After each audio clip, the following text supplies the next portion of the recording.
Nagbubukas na ng satellite offices ang Philippine Heart Center sa ilang rehiyon sa bansa para sa mga pasyente sa labas ng Metro Manila. Samantala, nakatanggap naman ng maagang pamasko ang mga batang may sakit sa puso sa nasabing paggamutan.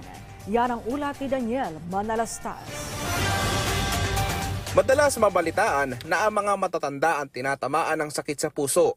Pero iba sa karanasan ni Julius, 11 taong gulang, na pinanganak na may butas sa puso.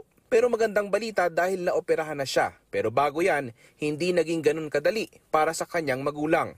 Kasi po, nung since birth po, 6 months pa lang po siya sa tiyan ko, natuklasan po namin na may butas na po siya sa puso.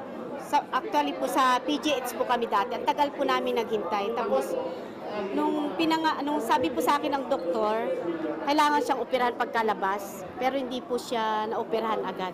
9 years po. 9 years old siya bago siya naoperahan. Nawala na nga po kami ng pag-aasa. Kwento ng nanay ni Julius, kumpara dati, mas marami na siyang mga aktibidad na nagagawa ngayon. Doktor po, kung ang bata. Sobrang happy po kasi nagagawa na niya po yung hindi niya nagagawa dati. Yung pagsiswimming, lalo mahilig siya sa tubig, naglalaro na siya, nakipaghabulan na siya sa mga kaklase niya, sa mga kaibigan niya. Dati, tapos pagka bumababa siya sa bahay, kunting lakad lang.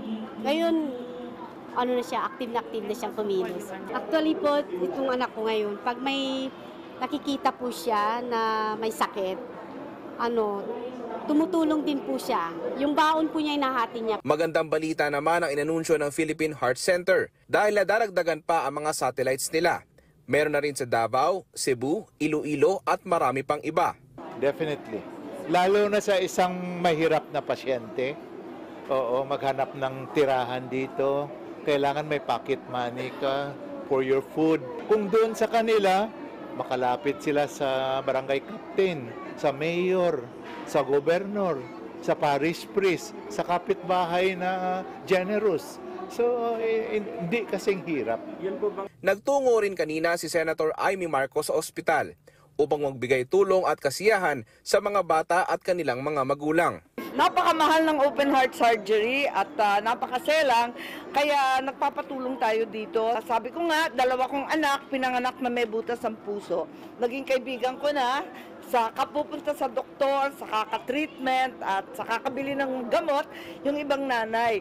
Kami, pinalad at kusang nagsara yung butas sa puso ng mga anak ko. Pero yung mga kaibigan kong mga nanay, hindi ganun kaswerte, di maubos maisip kung anong gagawin nila para ma-afford yung open heart surgery, makapunta sa doktor, makabili ng gamot.